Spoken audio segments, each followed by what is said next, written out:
Hi, I'm Sandra Chang, and I'm the director of the UH Manoa Undergraduate One Health Certificate Program.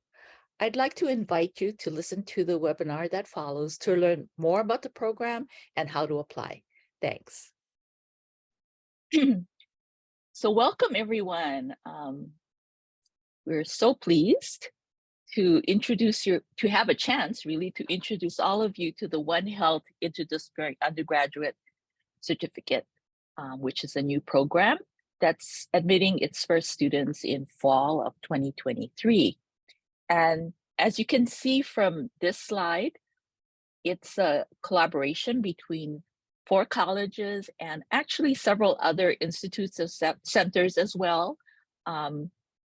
So this would be the John Burns School of Medicine, the College of Tropical Agriculture and Human Resources, the Thompson School of Social Work and Public Health, and the School of Ocean and Earth Science and Technology. Let's see if I can advance here. So what are our goals for this One Health Certificate program? So the first is to prepare students with skills and knowledge to work collaboratively across disciplines to solve real-world problems. So by its nature, the One Health approach is interdisciplinary, and some would argue should be transdisciplinary. And so we'd like to give students the opportunity to learn about this type of an approach to problem solving. The other goal is to promote the integration of top faculty and researchers into the undergraduate experience. And then finally, it's to introduce both undergraduate and post-bac students to a wide range of careers relevant to One Health. And as I already mentioned, it is a partnership between a number of different colleges and departments within those colleges. The John Burns School of Medicine has taken a lead to date with the Department of Tropical Medicine, Medical Microbiology, and Pharmacology, which is where I'm from. Also playing a lead role in the program is the Interdisciplinary Studies program, and the director of that program will be talking to you very soon.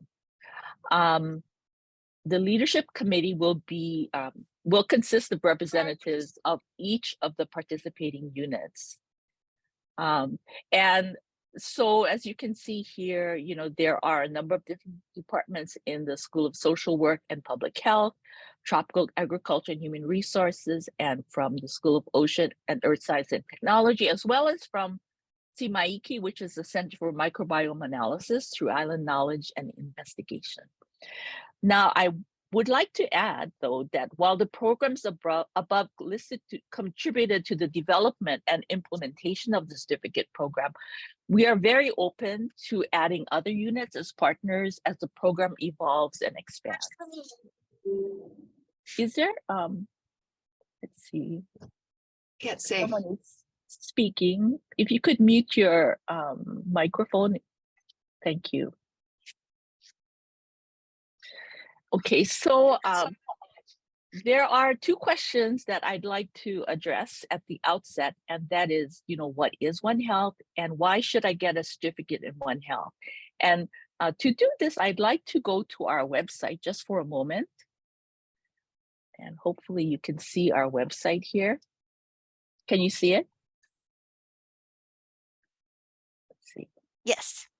Okay, and so so this is our website, and there's a lot of information available for you to look over at this website. But really, the mission or vision statement of the One Health initiative is shown here, which is dedicated to improving the lives of all species, human and animal, and actually you can add plants to that, through the integration of human medicine, veterinary medicine, and environmental science. And this is our logo, which is a representation of those interconnections. And it's very compatible with a Hawaiian concept of physical, spiritual, and mental health, and social and cultural well-being. And this is referred to as Mauli Ola. And so not only is the One Health approach relevant to what I've described as a global approach, but really it's in harmony with Hawaiian approaches to health as well. And students who are interested in this program are students who may pursue a wide range of professions in human, animal, and environmental health. So some of the careers that would benefit include in human health physicians, public health practitioners, epidemiologists. For animal health, of course, veterinarians and veterinary technicians, agricultural workers. And then finally, in environmental health, ecologists and wildlife experts. Now, this is not limited to these professions, but is quite broad in its application. Okay, I'm just going to go back now to my presentation. So what does the certificate curriculum look like? Well, as all other certificates, undergraduate certificates go, it's a total of 15 credits of One Health related coursework as well as a capstone experience.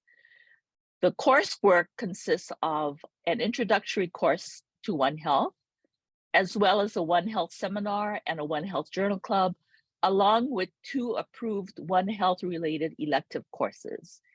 And finally, the capstone project can be either a directed research project in One Health or a practicum internship in the community that is relevant to One Health.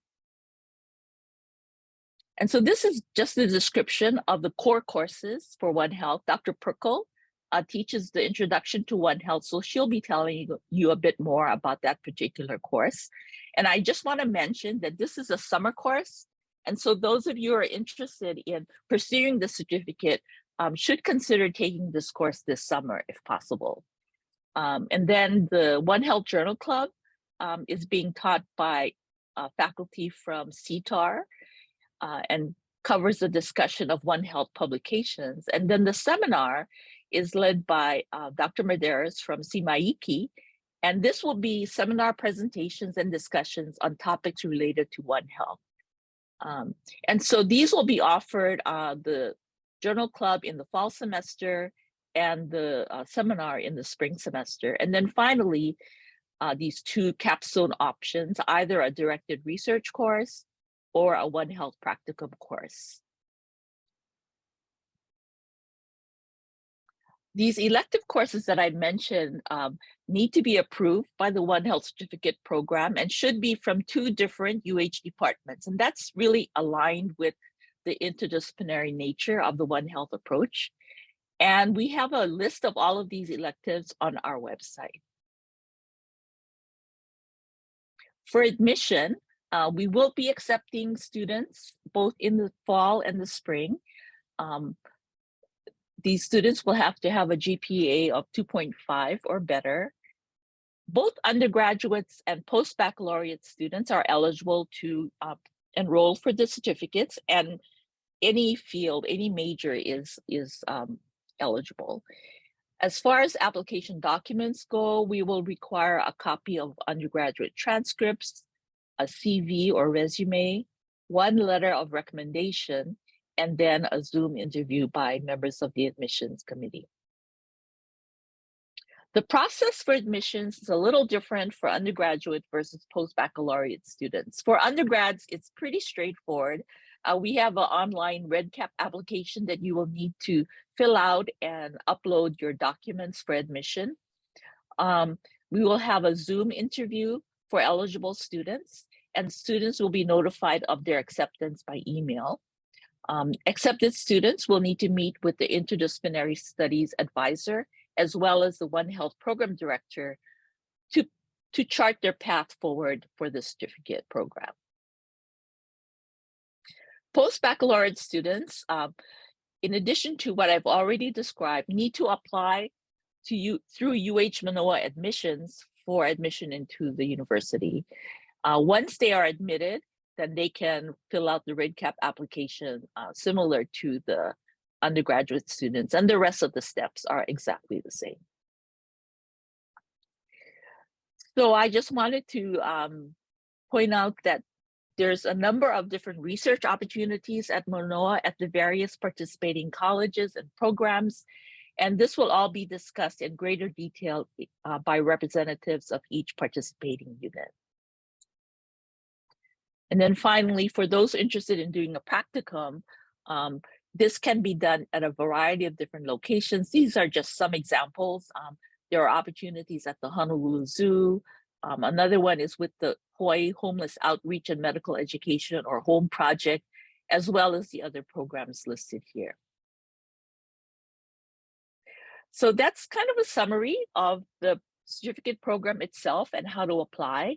If you'd like to have more information, feel free to contact us at onehealthhawaii.edu by email, or you can call either myself, the program director, or the interdisciplinary study program at the numbers provided here. And we will be posting these slides as well as a recording of the presentation on the website. So now I'm going to shift to the interdisciplinary studies program. Amy, you want to get going on this? Yes, thank you so much, Sandra.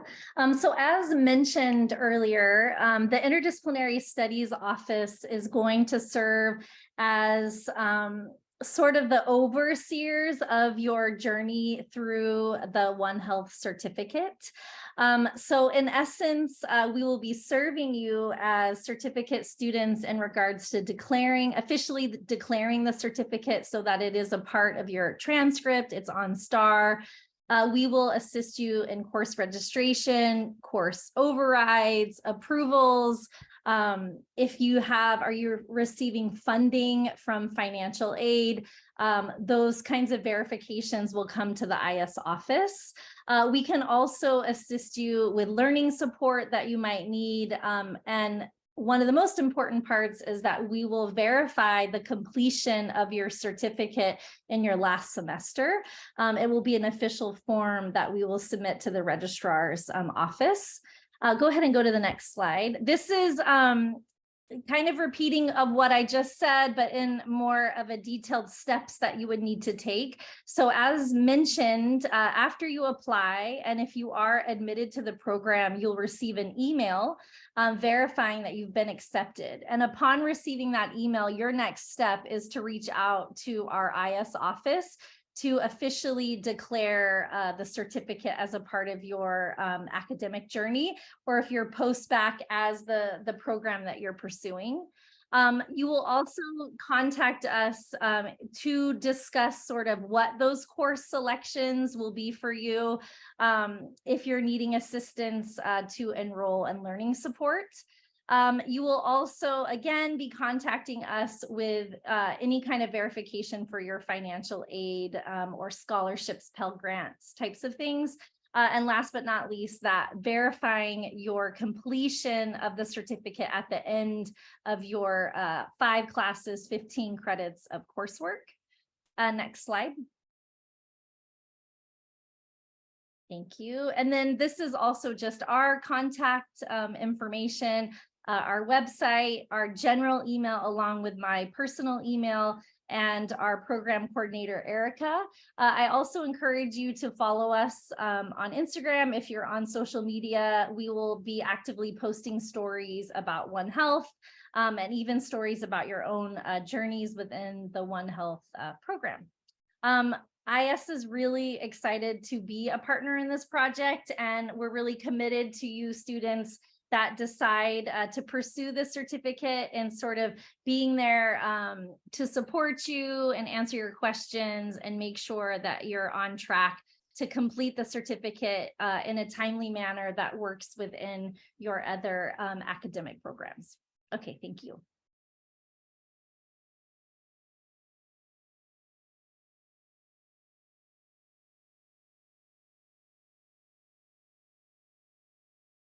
Sandra, you have to unmute.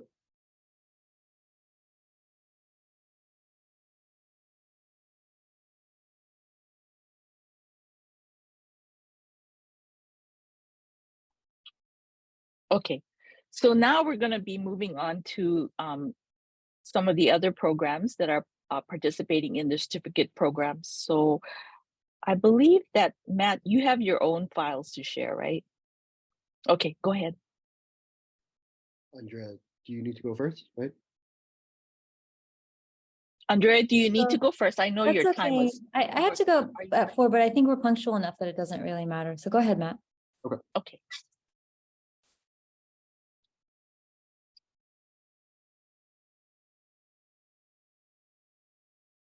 Can everybody see my screen okay? Yep. All right. Aloha mai kākou. I'm Matt Medeiros. I'm an associate professor in the Pacific Biosciences Research Center. I'm also the co-director of an institute at the University of Hawaii Manoa, known as CIMAIKI, or the Center for Microbiome Analysis through Island Knowledge and Investigation. And I'm going to talk about our organization, how it became formed, what it is, and how it fits into this One Health certificate program. So CIMAIKI is an institute at the University of Hawaii at Manoa, and it's housed outside of the office of the vice provost. It was started by an investment by then Michael Bruno when he served as the vice chancellor of research.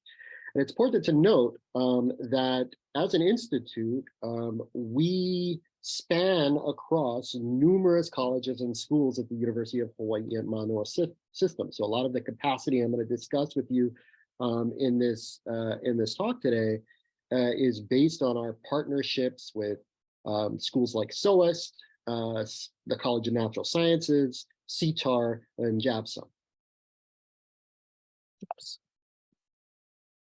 So the prevailing idea that formed our center is the observation that microorganisms are a lot more important than we originally assumed, right? So we live in an era of revolution in biology. We're starting becoming to appreciate the fact that microorganisms underlie many of the biological processes that explain biology. And CIMAIKI sort of recognizes this central importance of microorganisms that, under all of biology. And as such, likely represent opportunities to modulate biological processes and apply technologies really to solve problems. And a lot of these problems are One Health associated, right? So we have researchers in our center that investigate microorganisms in an effort to unlock technologies to mitigate biodiversity loss, to solve the climate change crisis or adapt to the impending changes in our climate, to augment our food security, as well as to face the growing threat of zoonotic pathogens that directly impact human health. Our center, like I said, was formed by an investment from the Vice Chancellor of Research. We went on to form a lot of other different centers and build up a lot of capacity and research across the University of Hawaii at Manoa system. This includes a large centers grant from the NIH that explicitly unites researchers who are interested in the environmental modulation of microbiomes and how it underlies human health.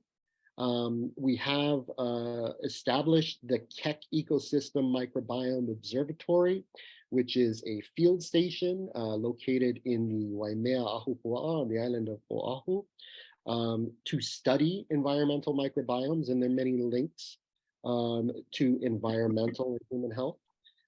We are advocating for research experiences for undergraduates, in this case with an actual NSF-funded REU program for Pacific Islanders in environmental biology.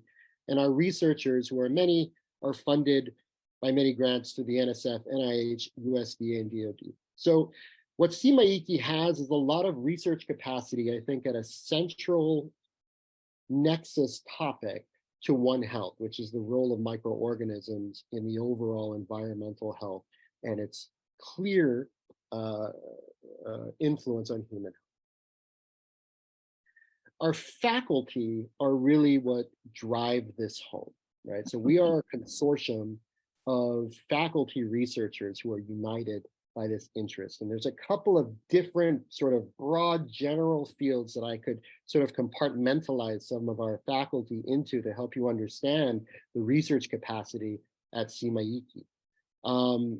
So some of our faculty are interested in microbes as sort of direct modulators of human health, right? And for instance, Lajana Prisik, who's a associate professor in the School of Life Sciences, studies the environmental variables and contexts that control virulence and pathogenesis in Mycobacterium. Obviously, Mycobacterium, a large genera or genus of bacteria that confer a lot of different human infections, including the causative agents of tuberculosis. So her work specifically looks at how the abundance of zinc in the environment actually modulate the virulence of Mycobacterium infections, including tuberculosis. We also have a bunch of faculty who are interested in how microbes underlie biological processes that determine or set human health, right? A good example of this is Dr. Kiana Frank, who's an assistant professor in PBRC. She looks at the abundance and distribution of waterborne pathogens across many of the watersheds in the state of Hawaii. Her work relates the abundance and distribution of these potential pathogens with different land use and management regimes of these watersheds. And finally, some of our faculty sort of develop model systems to understand links between the organism, its performance and health, and the microbes it depends on. And a good example of this is Dr. Joanne Yu in the PBRC, who's using arguably one of our most important model systems in biology, Drosophila, to investigate how the microbiome influences the metabolic and other physiological function of its host. Her research is even including the use of native Hawaiian Drosophila, who have spectacular diversification across different, really nutrient resources. And with that different patterns of nutrition come different needs in terms of what they depend on their microbial symbionts to support them with. So all in all, I think the strength of CMAICI and our relevance to this One Health Certificate is the opportunity for research capstones and other projects associated with environmental microbes and their impact on human health. I couldn't talk about everybody's research or all of the activities in this time frame, but I do want to highlight the fact that we have a great website that lists this information at www.c-maiki.org. And I would encourage you to visit it, visit the people page to look at our faculty, and the news page to see what's up, what's new in the Institute. Thank you for your time. Thanks so much, Matt. Andrea, did you want to continue? Sure. Can you let me share screen? I think we just have to stop sharing, Matt, and then we can switch to Andrea. Yeah, you should be able to go on now. Got it. Thank you. There we go. Can everyone see the slide that has SOAS, the SOAS Yes. emblem? Okay. Yes. Well, thank you for having me. Aloha kako. And I'm going to just really quickly touch on some of the opportunities or research that is relevant to One Health in the School of Ocean and Earth Science and Technology, in addition to CMAICI. And I just wanted to first say that there are so many amazing areas of research that are relevant. I can't possibly touch on them all. And so please do take a look at the websites of PBRC, the Department of Oceanography. SOAS has 3 other departments, Atmospheric Sciences, Ocean and Resources Engineering, and Earth Sciences. And there are also centers such as Sea Grant, which is a collaboration between UH and NOAA, the National Oceanographic and Atmospheric Association, and the Water Resources Research Center, which is a collaboration between UH and USGS, US Geological Survey, that also do a lot of research, often in collaboration with folks in SOAS. So take a look. But I am going to just really quickly touch on a few examples of some sort of concrete research that you can kind of start to think about. One is the area of wastewater contamination and the potential for basically aging septic systems and cesspools and just aging sewage systems that might leak sewage that can contaminate groundwater and eventually make its way into our coastal ecosystems. And so Dr. Craig Nelson, who is associated with oceanography and sea grant, is looking at possible movement of those contaminants and possible effects on swimmers, aquaculture, and coastal ecosystems.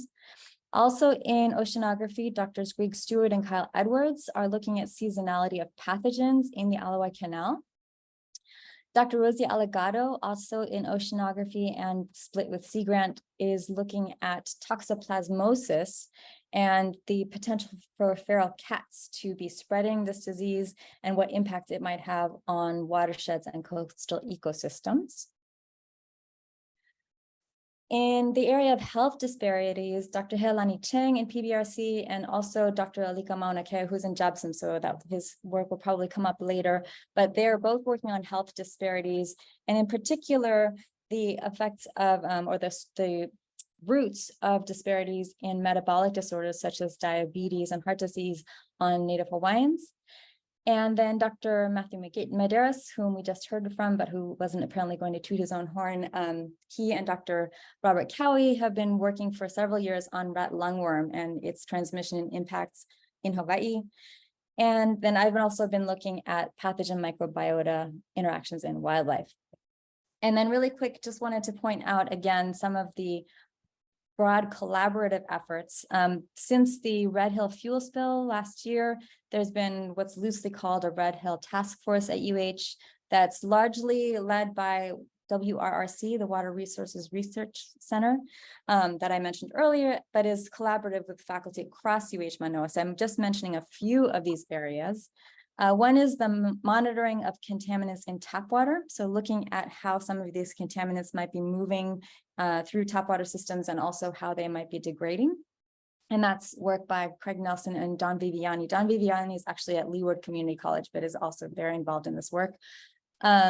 Surveys of community impacts, so more of the social impacts. This is work that's led by Leah Bremer and Aurora Kagawa Viviani, also at WRRC. And then monitoring of biodiversity in freshwater environments led by Yinfan Tseng, who's in CTAR. And then there's also the Smart Alawai project, which is a collaborative effort that was started by students, faculty, staff at UH Manoa, as well as community stakeholders in an effort to monitor the quality of the Alawai Canal and the Alawai watershed. So really, that's it really quickly, but I'm happy to share these slides, or if anyone has questions, I can answer those later. Thank you. Thanks, Andrea. That's very exciting. So I think we'll go on now to, I believe the next one was Thompson School of Social Work and Public Health. Thank you, So, Dr. Catherine. Yeah. And then are you going to be the one who's moving it forward? I will. Yeah. Okay, great. Thank you. Aloha, everyone. I'm Catherine Perkle. I'm an associate professor in the Office of Public Health Studies, which is under the Thompson School of Social Work and Public Health. By training, I am a life course and environmental epidemiologist, and I've had the good fortune to be able to work all over the world. I've been able to work in places in West Africa and Bermuda, Brazil, Colombia, to name a couple places. So I think we can go to the next slide.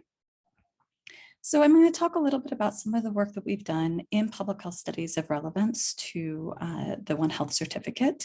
So we've done quite a bit of work over the years in One Health for our graduate students.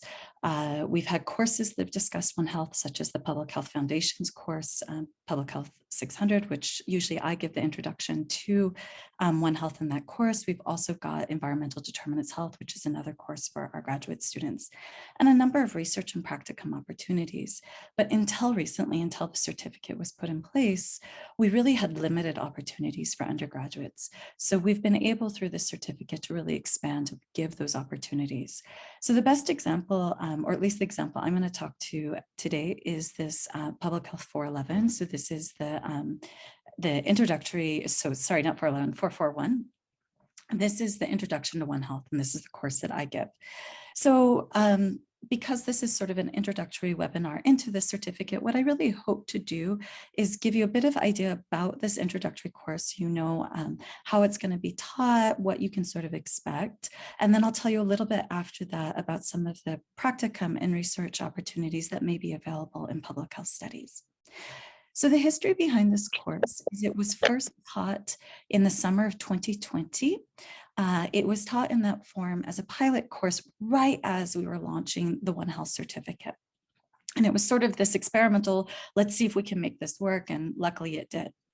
So since then, it's been taught and refined 2 more times. The first time we did it through public health studies, and then we've moved it over to Outreach College. And then we're offering it now for the 4th time during the summer session. And this will be obviously in 2023, so this summer session. So that's the beginning of July to mid-August. And I'm going to be the instructor of record for this time. Next slide, please. You do not need to read all of this, but this is directly from the syllabus, and this is the course description. But what I wanted to really highlight here is already been highlighted by Dr. Chang, which is that One Health acknowledges that there's really tight ties between humans, animals, and the environment in which we are all a part of. And we go through and we talk about this class as we really try to demonstrate the complexity and interconnectivity of these linkages. And as was already alluded to, the need to have many fields involved to address the particular issues and problems that are pertinent to One Health. So the introductory course that I teach does really talk about the roots of One Health, but I have designed it because we live in an island environment around oceans and human health.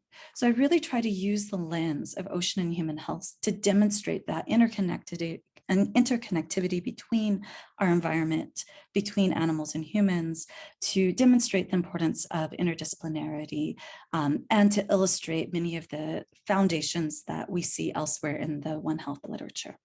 Next slide, please. So this is just a demonstration of how it'll look, because this is an online course. It's an asynchronous online course, and it's offered through Outreach College. So this is just a screenshot of the LaLima website, and we have the course organized in modules. So you might click a reading, the reading will be there on the website. So you could download it, you can print it, or you can read it directly from your screen. And then you're going to move through each of the tabs to complete a single module. Go to the next slide, please. So the way it's organized is we have 16 modules in the course, and it goes across 5 weeks when it's offered during the summer. And so there's a number, as I said, there's 16, but there's a number of example modules. For example, there's a module introducing you to the field of toxicology. Another one that really looks at our dependence on fossil fuels and how that might be related to human health in various ways, as well as, for example, another module on encroaching on nature, some of the zoonotic infections that are associated with urbanization and urban sprawl into more and more wildlands. In terms of learning materials, the way the course is designed is to really incorporate not just readings and PowerPoints, but also discussions with experts in the field that have been recorded and posted onto the website, and audio materials and audiovisual materials. So we have a number of short video clips. We even have podcasts that are a part of this course. And then, as I said, we have guest lectures or guest discussions. So for about every other module, we'll have an expert in the field have a discussion, a recorded discussion with me about their work of pertinence. So some examples, Dr. Chris Fergal, who's at Trent University, he and I discussed some of his work in the Arctic. Dr. Fergal is actually one of the co-recipients of the 2007 Nobel Peace Prize on Global Climate Change. From the University of Hawaii, we have Chris Sabine. He's the provost for research and scholarship, but he's also an expert on ocean acidification, and this is one of the topics that we'll discuss in the course. Another example is Dr. Philippe Rouja. He's a cultural and medical anthropologist who's worked in Bermuda, where he's a government employee, but also has done some really interesting work with the Bardi, which are an indigenous population in Australia. So that gives you a little bit of an idea of how it's organized. Next slide, please. And then the question that students always ask is, how am I going to be graded? So this is again, a screen. This is a clip from the syllabus. It shows that we emphasize participation in the course. Just because it's online doesn't mean that we don't expect our students to really engage in the course. We have forum posts, we have study guide activities and some worksheets. And then the next slide, I'll tell you a little bit about the final assignment. So the next slide shows you an example of the final assignment. So for our undergraduates, what we'll do is give you a selections of topics to choose from. And these are controversial topics such as the development of pipelines in North America. So pipelines, I'm talking about oil and gas pipelines, which are quite controversial. And I asked the students to build arguments for and against this particular proposition or idea. And I asked them to do this both with regard, or starting first with regard to human health. What might be some of the human health risks, might be some of the benefits. Same for animal health and same for the broader ecosystem. Okay, next slide.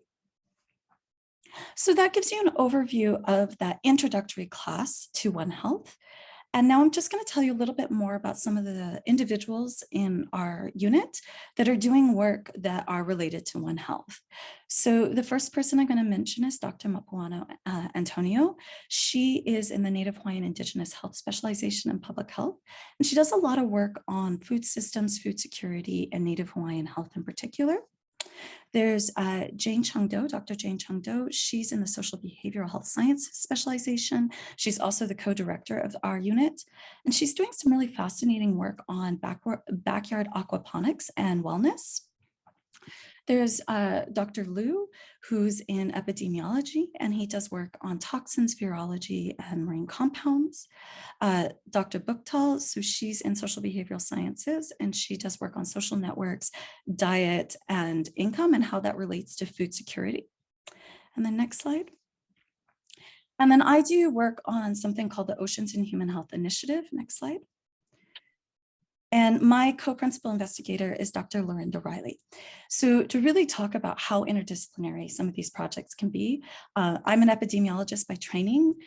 My co-PI, also in public health, but she's a lawyer by training. And then we have this really amazing team involved. So we have representation from public health.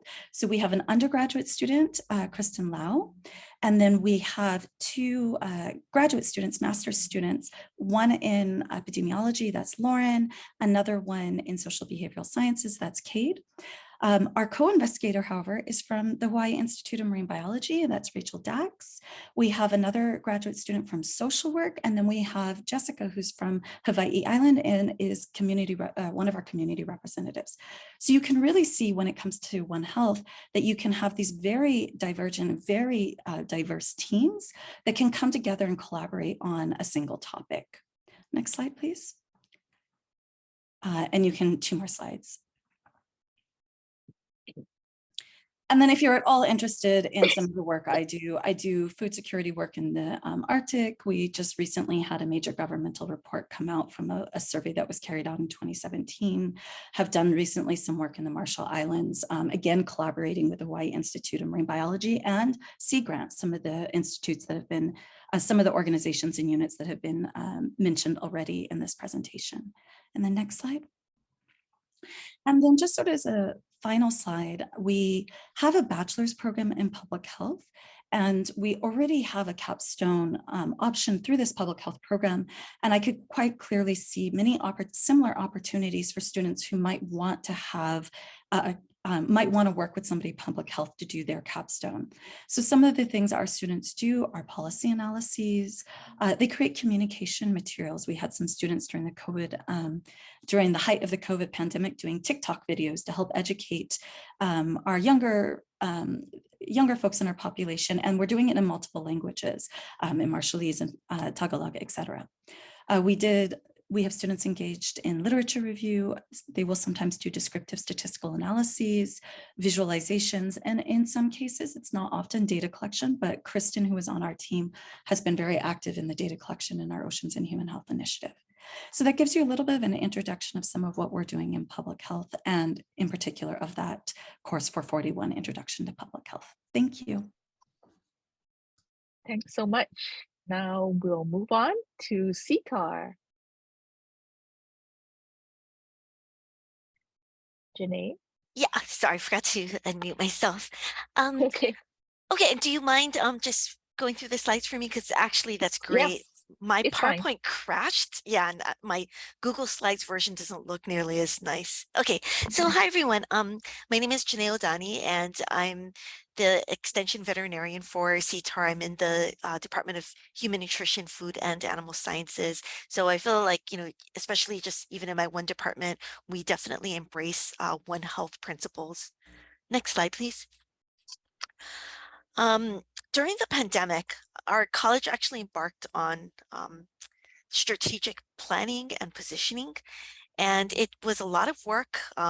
Faculty members, grad students, we connected with our stakeholders, and together 4 grand challenge initiatives emerged. And these grand challenges, if you take a look at even what the names are, they also embrace that One Health idea. It's not just improve livestock health. It's resilient and thriving community health.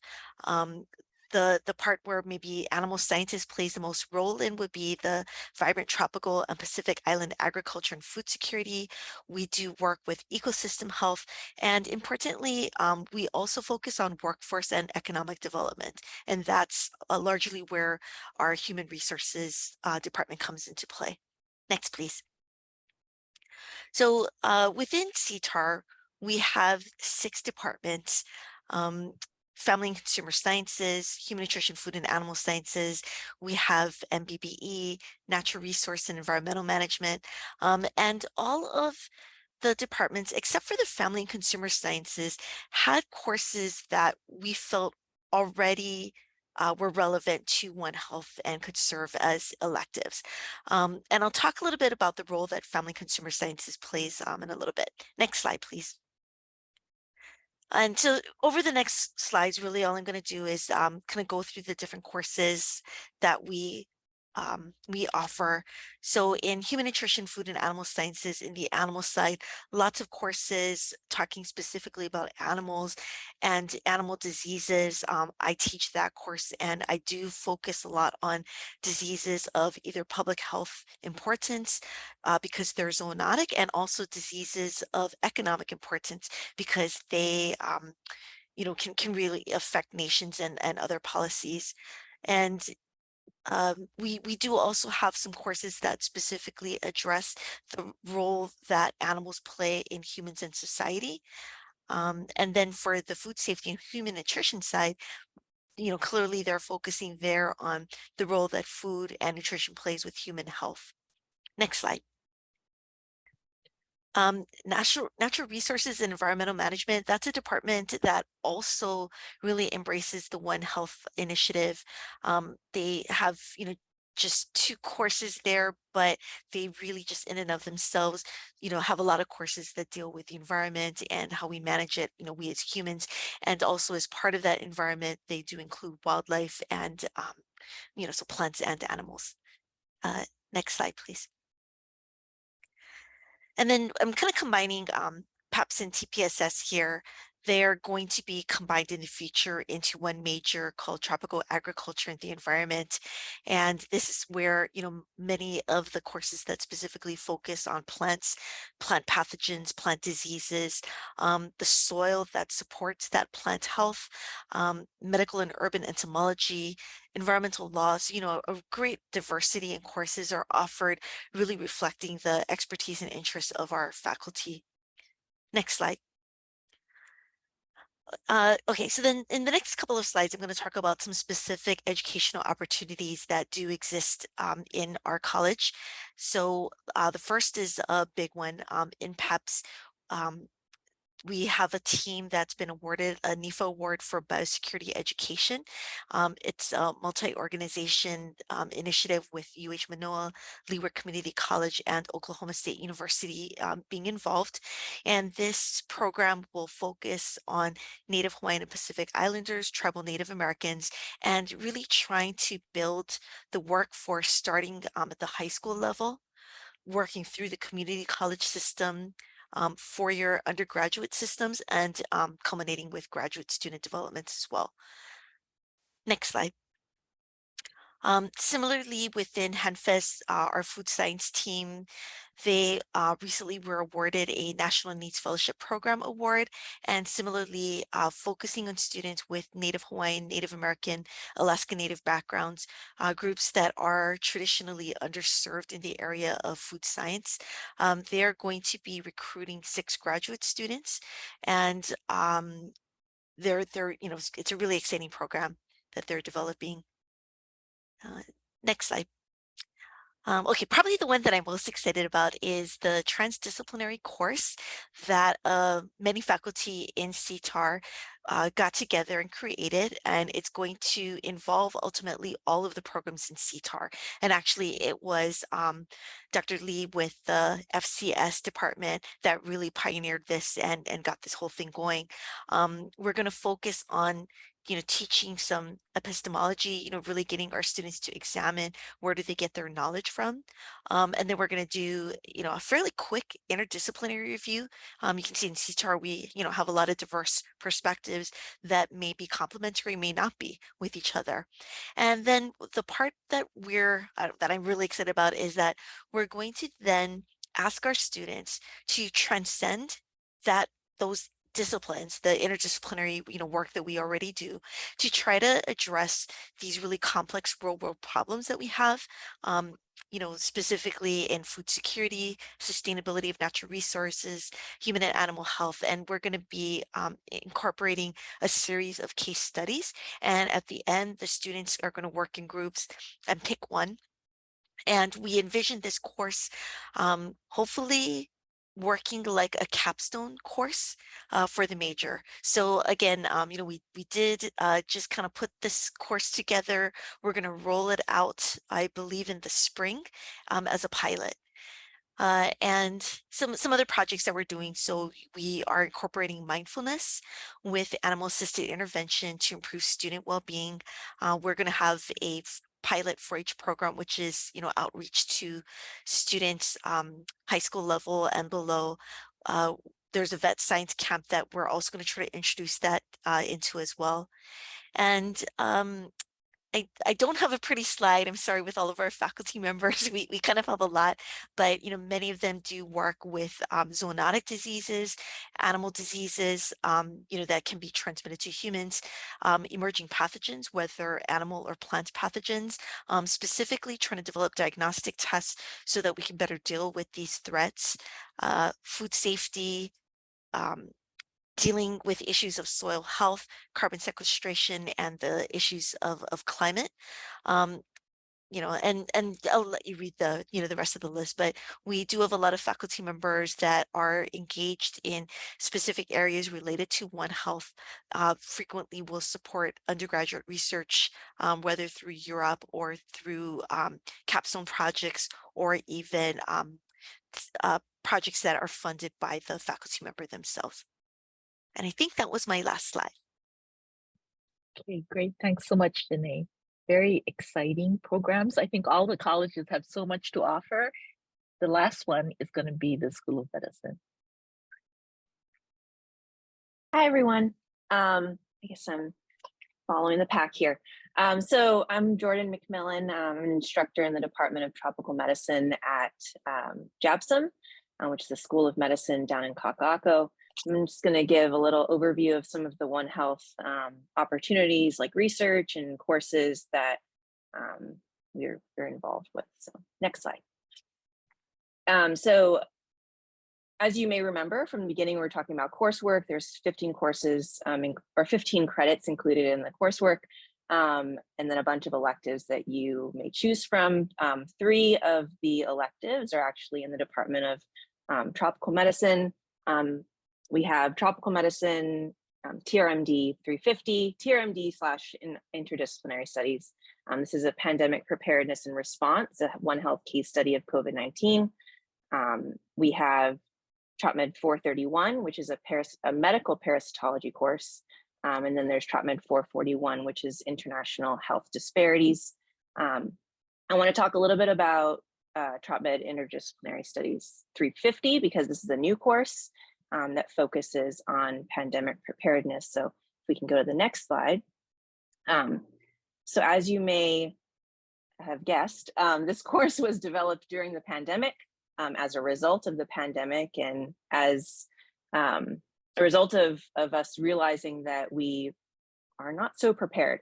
And how can we better educate and start to get people thinking about how to be more prepared? And one of the things we were able to do was start developing a course that would be put into the developing certificate program, which is now here. So what this course does is an upper division course for students who are pursuing this undergraduate certificate in One Health. And we look at the COVID-19 pandemic from a One Health perspective. So we discuss a number of different things, like what factors are enabling or enabled SARS-CoV-2 to become a pandemic, to spread across the globe, virological factors, behavioral factors from the human standpoint, even before that, wildlife encounters, things like that, spillover, what was the role with that? We look at global, national, regional, and local responses. We think about how animals can act as reservoirs for pathogens with pandemic potential. So thinking beyond COVID-19 and what sort of the future holds for that. What is the role of veterinarians during the pandemic? We discuss health disparities and equity issues that come up or have come up during the pandemic. We talk about drug and vaccine development and those processes in a pandemic setting and how they look different. They may have felt different as well. And how we can better detect, predict, and prevent future pandemics. The interesting thing about this course, one of the unique characteristics, I think, is that it is now a stacked course. So there are both undergraduate students. So if you are an undergraduate student in the certificate program, you will be enrolled in the course with graduate students. It sort of gives an added benefit to both sides. The undergrads and the grad students can benefit and learn together about these different topics. We have a lot of guest speakers.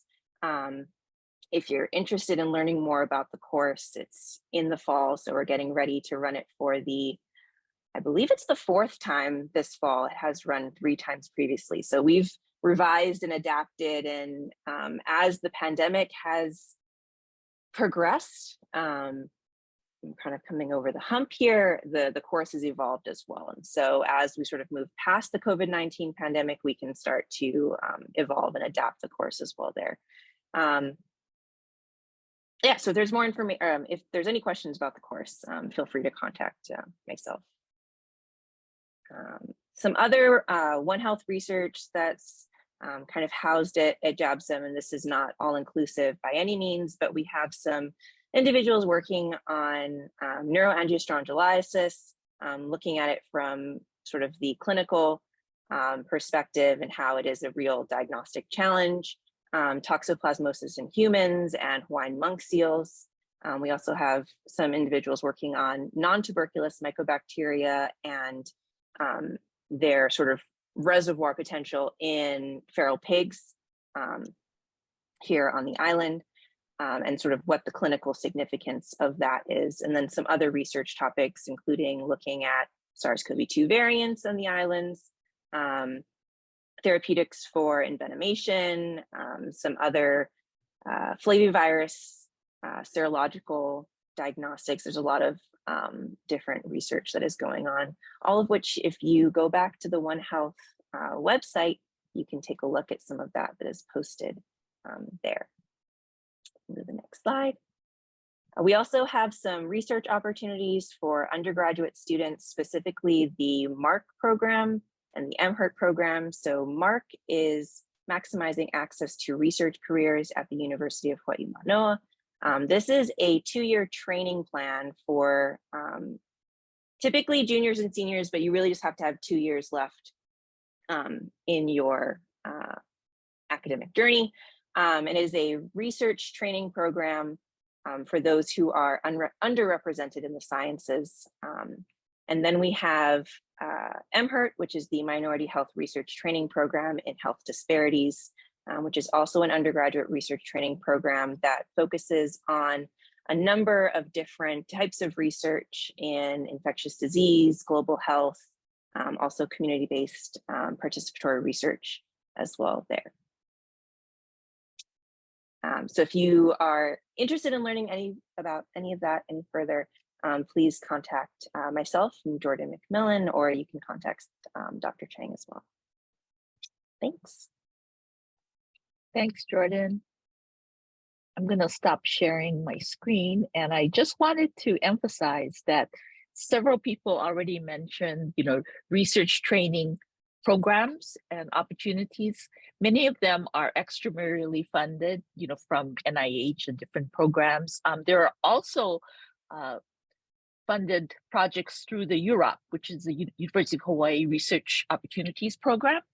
And we will be working closely with UROP to be able to find funding for students who are involved in research projects in the certificate program. So I think it's a partnership kind of taking advantage of all of the resources available at UH Manoa, both in terms of coursework as well as research opportunities and funding opportunities. So really wonderful opportunities for students through this certificate program. We're really good. Everybody did very well with their time. Great. And so we have time for questions now. I think there are a few questions already in the chat, but if anyone would like to just, ask any questions, any of the potential students here who have questions about the program, please go ahead. Yeah, I have a question. Okay. We'll start with Varney. I think he started. Varney, do you have a question?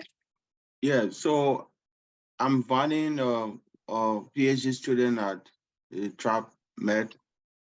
I'm currently in Liberia, and my research is actually on Lassa.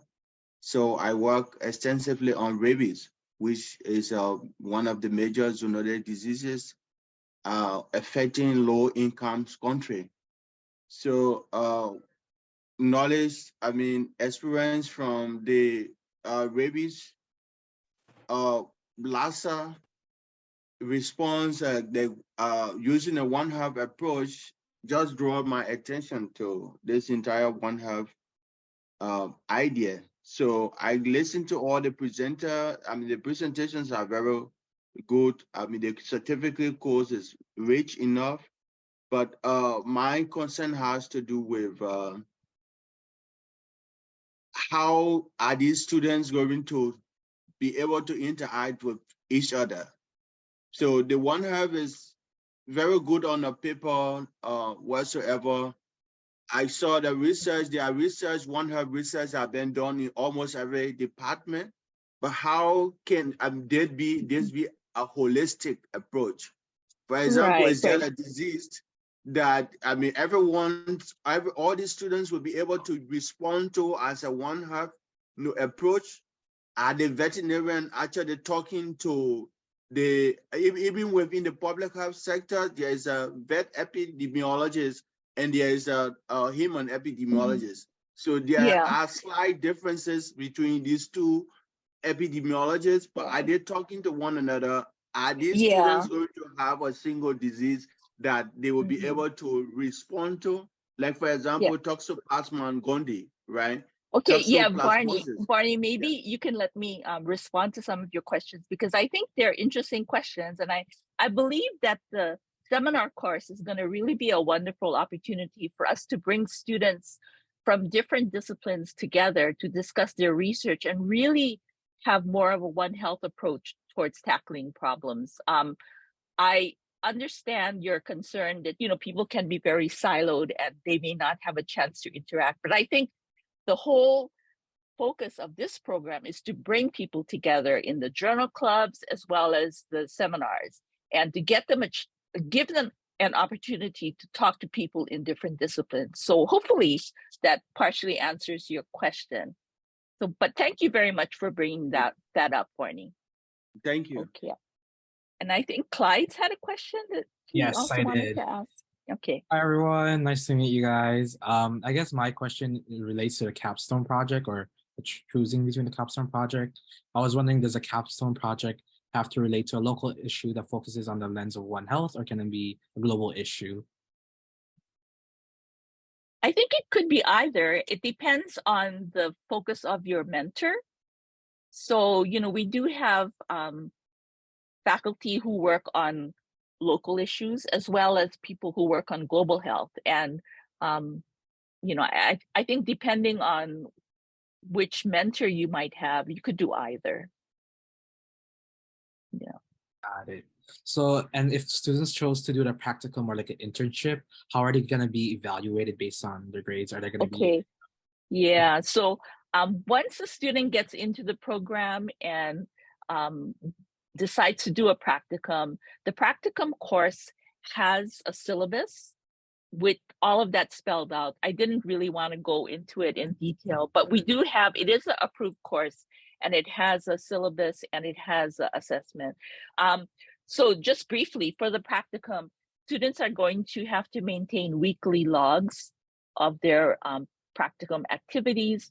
And at the end of their practicum period, then they're going to have to write a paper that summarizes, what they learned, which areas were worked well for them, and which areas they felt they would have needed to improve for their practicum experience. Sort of a self-assessment as well as an evaluation of the entire practicum experience. Yeah. Thank you. You're welcome. Any other questions? There are some questions in the chat. I'll go to the chat.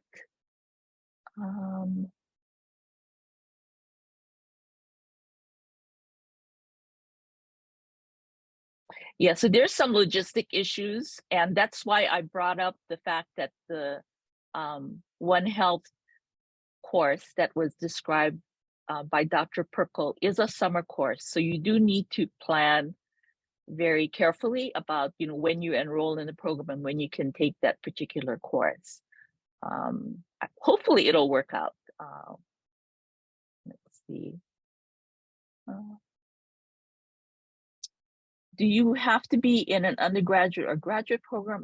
It can be a standalone. So we do have an allowance for post-baccalaureate students to participate in the certificate. And so you can enroll only in the certificate program, if that answers your question. Funding. Well, as I already mentioned, although the certificate program itself doesn't offer funding, there are many sources of funding that can be used for students who are in the certificate program. And I think, all of the different faculty from the different units mentioned a few of those programs. So I think if you are interested in doing a research project that requires funding, both those extramural programs as well as the Europe program can be used to fund your research. There is a question about whether the certificate is open to students at UH-Hilo. Amy, you want to discuss how you could approach something like that? Yes. So we would just need to work with your academic advisor at UH-Hilo to kind of sort that out to make sure that the courses that you're taking at Manoa are going to transfer in. But there is a system-wide movement in place to allow all students to have more access to courses across. So this may be too level of details, but just everyone else that's listening, faculties, professors on here, part of it is that we will then create a separate, like if there is a student that's at Hilo wanting to take one of the One Health classes, we simply have to request a CRN that is a Hilo CRN for that class that student enrolls in. And there are procedures in place to do it. So the good news is the answer is yes. It just requires some, intentional kind of coordination and planning around it for those individual students. Mm-hmm. Yeah, and I think they would have to overcome the challenge that, maybe not all the courses are offered online. And so they would have to be selective about the courses that they enrolled in if they're going to be participating remotely. Yeah. Let's see. Can a PhD student participate? I would imagine they could if they would find that a certificate would be useful to them. There would be no prohibition for their participation in the program. Yeah. Okay. Any other questions?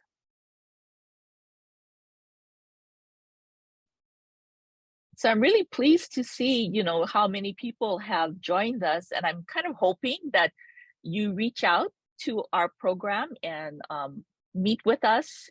And, you know, we're very willing to meet by Zoom or in person to answer any questions that you may have about the certificate program.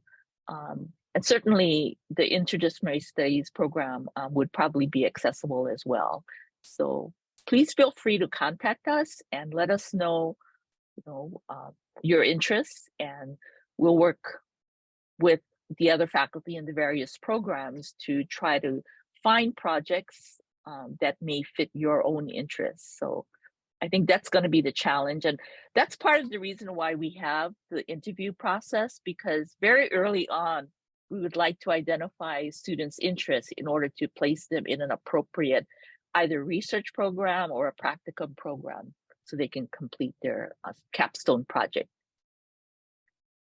Any other comments that the faculty would like to make about the program?